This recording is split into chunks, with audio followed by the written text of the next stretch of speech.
salah satu ajaran yang sangat indah sekali ya, yang mungkin bisa aku ceritakan untuk jadi insight teman-teman kalau teman-teman pada punya event atau teman-teman mau dagangannya laku gitu ibaratnya. Itu adalah meramaikan, ya Nah, betul. Rumusnya gini Mas, apa yang kamu keluarkan dalam bentuk energi atau apapun itu, ini secara hukum sunatullah atau hukum semestanya, apa yang kamu keluarkan itulah potensi apa yang kamu dapatkan. Dari sisi kesadaran, ini harus apa solusinya? Pertama, duduk untuk menerima kebingungan, keresahan, ketakutan, nano-nanonya rasa, nggak tahu harus gimana, bingung intinya. Bingung dan kecewa.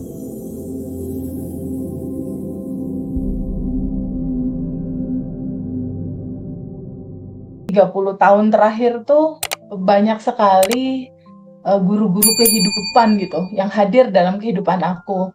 Dari mulai guru filsafat, lalu Geise Michael, guru tentang begitu banyak cerita menanam benih kebaikan gitu ya. Kalau Geise Michael itu bercerita tentang ajaran kuno 2500 tahun yang lalu yang sampai sekarang masih update gitu. Dan kebanyakan murid-murid dia tuh di sekitar 40 negara lebih dan rata-rata pengusaha biasanya. Lalu aku bersyukur sekali terus-terus bertumbuh belajar gitu. Aku pelajari juga tentang Tesla, tentang Neville Goddard, gurunya Neville Goddard Abdullah. Lalu belajar lagi tentang begitu banyak cerita sehubungan dengan bagaimana melepaskan lapisan endapan emosi yang menghalangi kelimpahan gitu. Dari Lester Levinson, Hildoskin, belajar online-nya juga, lalu Joe Dispenza juga belajar tentang itu. Sehingga dari begitu banyak sekali rangkuman-rangkuman guru-guru terhebat di dunia ini, di update zaman sekarang, itu membentuk begitu banyak pengalaman gitu. Jadi yang paling kental yang aku masih sangat pakai gitu sampai sekarang itu adalah ajaran dari Albert Einstein dan Geise Michael. Sehubungan dengan kalau ada event-event gitu Mas Hendra. Jadi kalau ada event-event, yang pertama itu udah pasti tuh goals-nya itu pasti aku kuantum jamkan, lalu aku lepaskan. Tentunya goals-nya adalah semua event yang kita buat, Mas Hendra dan aku buat di acara Bandan Revolution Reuni atau kegiatan lainnya, itu punya banyak manfaat buat orang lain. Intinya itu, bisa memberikan insight, bisa memberikan manfaat buat orang lain. Jadi, yang aku lakukan biasanya, kalau misalnya 2 bulan sebelum event atau sebulan setengah sebelum event, atau pada saat pertama kali udah ditetapkan nih tanggal sekian gitu. Biasanya 2 bulan sebelumnya tuh kita berdua udah tahu tuh. Nah, salah satu ajaran yang sangat indah sekali ya, yang mungkin bisa aku ceritakan untuk jadi insight teman-teman kalau teman-teman pada punya event atau teman-teman mau dagangannya laku gitu ibaratnya. Itu adalah meramaikan juga acara orang. Gitu Mas Hendra. Jadi meramaikan acara orang, mensupport juga acara orang, mendoakan juga acara orang berjalan dengan lancar. hmm. Jadi biasanya ini aku mau ada nih reuni Bandan Revolution nih tanggal 25 April 2026. Itu kan masih nanti saat dulu ya. Kalau sekarang kan kita masih ada waktu sekitar kurang lebih 2 mingguan. 2 minggu kurang ya, sekitar 13 sampai 12 hari lagi. Itu biasa nih rumus aku yang pertama quantum jam lepaskan, lalu setelah itu ask to universe. Aku pasti nanya ke dalam. Wahai kecerdasan semesta yang ada di dalam diriku, tolong kasih tahu aku dong gimana caranya ya event ini bisa punya manfaat buat banyak orang, yang datang tentunya banyak, penuh gitu. Setelah goalnya aku ucapkan, lalu aku lepaskan, aku tanya ke semesta, aku tanyanya kayak gitu. Nah, biasanya Mas Hendra, ini pengalaman aku ya, Hmm. biasanya yang berikutnya datang adalah teman-teman yang punya event, cerita ke aku. TVB mau ada event nih anak-anak yatim sunatan massal misalnya gitu. Hmm. Itu biasanya gitu tuh. semesta menjawabnya lewat peristiwa-peristiwa yang datang kayak gitu. Nah biasanya aku ada kebutuhan apa yang belum, biaya dokternya berapa, aku ikutan dong misalnya 500.000, atau kalau uang lagi belum besar misalnya mau 100.000, 200.000. Bukan angkanya nih, bukan angkanya yang penting, tetapi rasa cinta yang besar. Kita pengen temen kita bahagia, eventnya lancar. Nah, itu yang aku alirkan gitu. Nah, terus berikutnya ada lagi kayak kemarin tuh kita ada temen baru kita tuh, Kang Ujang Rio ya. Dia mau ada pemasangan listrik Sabtu ini, Ndra, jadinya. Hari Sabtu sekarang nih jadinya. Dia bilang, Teh, kita mau ada pemasangan. Oh iya, kebetulan aku ada rezeki-rezeki yang masuk. Aku mau ikut dong satu rumah. Jadi orang mau ada event, orang mau ada kegiatan apa, kita support gitu. Nggak harus uang sih sebetulnya supportnya. Nggak harus uang. Jadi minimal mendoakan acara itu lancar. Minimal bilang, Kang sukses ya acaranya. Tapi kalau aku biasanya, kalau teman-teman punya event itu hampir event itu entah pada akhirnya aku ada rezeki aku berbagi aku support ya buat nambahin spare partnya misal kayak gitu, atau aku support ya mungkin tim ada butuh makanan apa enggak, aku support nasi bungkusnya deh buat makanan tim, minimal kayak gitu. Atau si event itu aku ceritakan gitu Mas Hendra, ini kuncinya nih. Event itu misalnya kayak sunatan massal itu aku taruh flyernya di WhatsApp story aku gitu loh. Barangkali ada anak-anak lain yang butuh disunat juga gitu, karena ada beberapa teman-teman yang punya dana memberikan dananya untuk sunatan massal tapi nggak ada anaknya. Anak yang mau disunatnya nggak ada. Nah biasanya dengan kita menginfokan, oh ternyata ada nih orang tua yang di desa mana gitu yang belum punya rezeki anaknya mau disunat, akhirnya daftar gitu. Jadi itu pengalaman aku sih. Nah yang judul Abundant Revolution ini itu udah banyak tuh info-info, karena kan aku nanya ke semesta, wahai semesta yang baik, tolong kasih tahu aku dong apa yang harus aku lakukan ya untuk event ini supaya bisa jadi manfaat buat banyak orang. Orang lain bisa tahu banyak soal kesadaran ini. Orang lain bisa tahu banyak tentang bagaimana mereka bertemu sama kesadaran ini, ada di frekuensi tenang, ada di frekuensi Tuhan, ada di frekuensi yang selaras dengan goalnya dia. Tolong kasih tahu aku dong, aku harus berbuat apa ya? Gitu. Nah, pertanyaan berbuat apa ya? Itu pengalaman aku yang datang adalah orang-orang yang nyeritain event-event mereka, Mas Hendra. Nah, sebelumnya juga ada event disabilitas. Jadi anak-anak disabilitas ada event, terus kebetulan mereka butuh support untuk goodie bag, kayak gitu. Goodie bag kosong, terus mungkin event-event temen misalnya buka kursus masak misal. Dia punya flyer, itu biasanya flyernya itu aku taruh di WhatsApp story aku dengan gambaran atau niat membuat mereka seneng, eventnya rame. Aku mensupport event mereka agar event mereka rame gitu.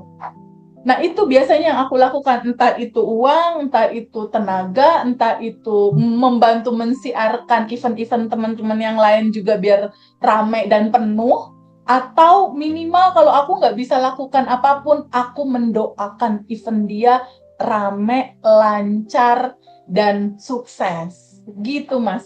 Dan itu biasanya udah jadi habit sih Mas. Udah jadi kayak kalau ada apa-apa aku mau ada event, itu datang sendiri tuh teman-teman yang punya event-event tertentu yang butuh disupport atau butuh diskusi untuk gimana ya supaya ini lancar. Kayak gitu Mas. Jadi jika kamu ingin event kamu rame, atau nggak harus event deh, jualan kamu rame deh. Kalau jualan rame gimana? Aku soalnya juga pernah punya pengalaman kayak gitu. Aku bantu teman-teman lain punya jualan apa, aku posting di WhatsApp aku. Ini nih ada UMKM nih, jualan kue lebaran misalnya. Kalau kamu mau bisa nih langsung hubungin dia. Ini produknya dia gitu. Jadi kalau kamu mau event kamu rame, supportlah, bantulah, dukunglah, doakanlah event-event teman-teman kamu juga rame gitu Mas. Itu Iya, sih Gift to Michael Rhodes itu oke. materi pelajarannya seru. Dan itu aku Hmm. buktiin sendiri sih. Eventku jadi seru. Iya, iya, iya, iya. Jadi dari sini kita belajar bahwa prinsipnya kalau misalnya kita pengen mendapatkan banyak, ya kita harus mengeluarkan banyak dulu gitu. Ini Betul, mungkin betul. satu rumus yang yang bisa digeneralisir kali dalam berbagai macam cerita-cerita hidup kita gitu. Betul, Karena betul. kadang kita tuh pengen sesuatu, rezeki lancar, gaji naik dari arah diduga-duga datangnya, yang nggak diduga-duga datangnya. Ya, tapi kita nggak mau mancing dulu gitu kan, ibaratnya seperti yang dilakukan Teteh dengan mempublikasikan kegiatan teman-teman itu kan Teman-teman. bagian dari apa tuh namanya, ya Teteh mengeluarkan energi terlebih dahulu gitu kan.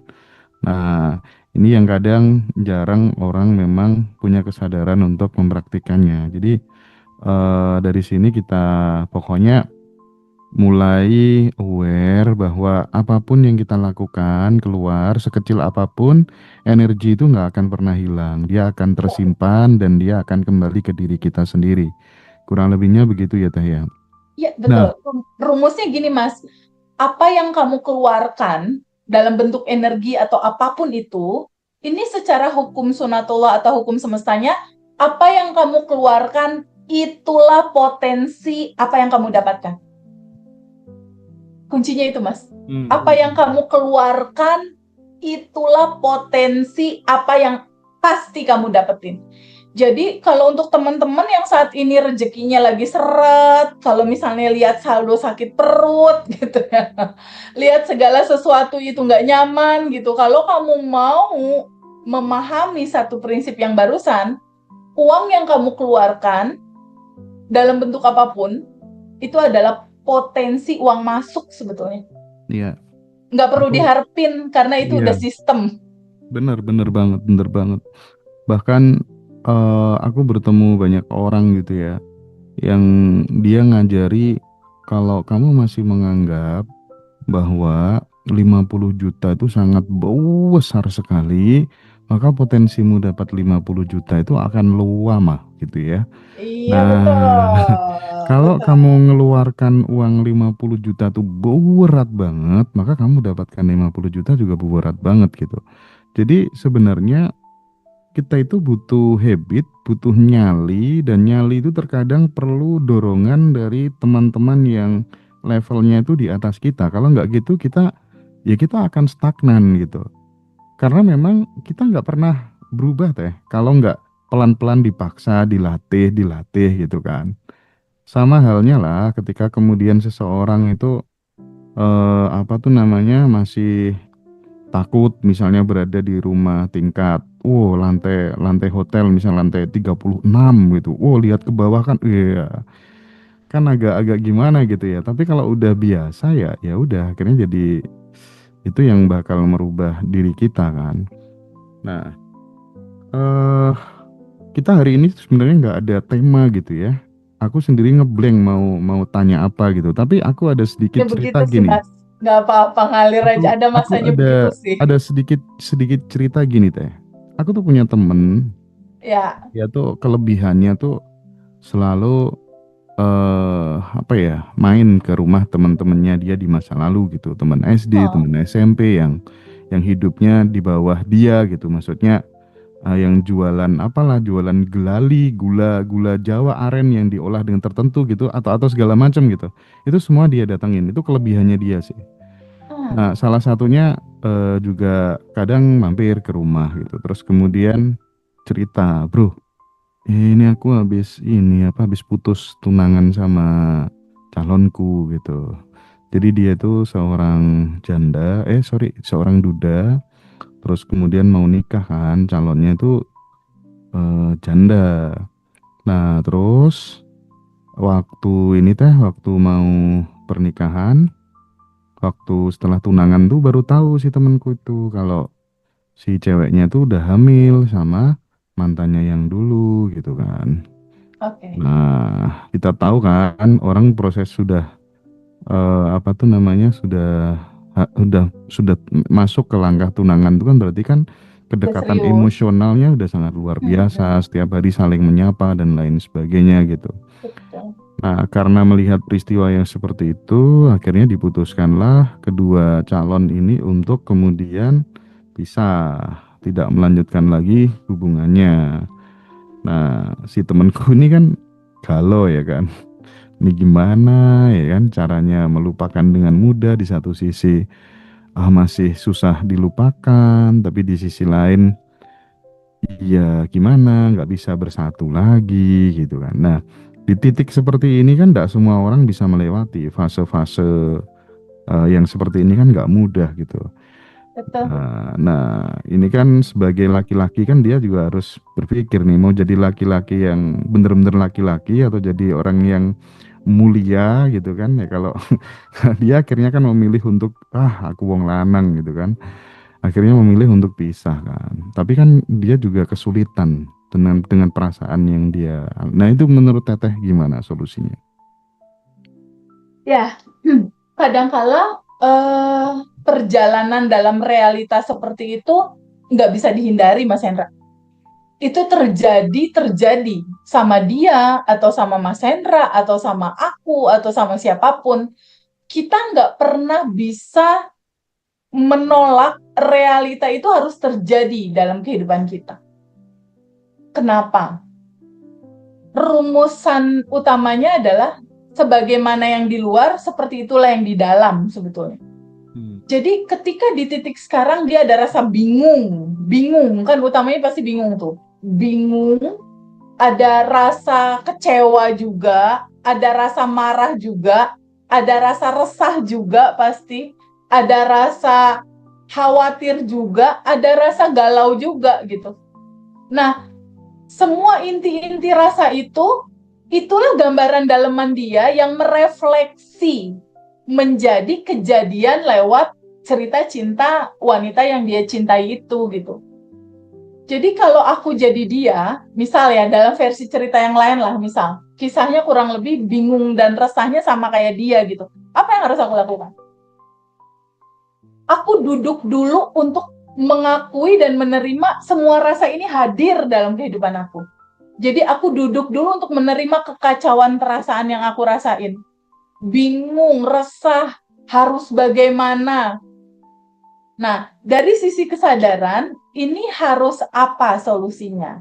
Pertama, duduk untuk menerima kebingungan, keresahan, ketakutan, nano-nanonya rasa, nggak tahu harus gimana, bingung intinya.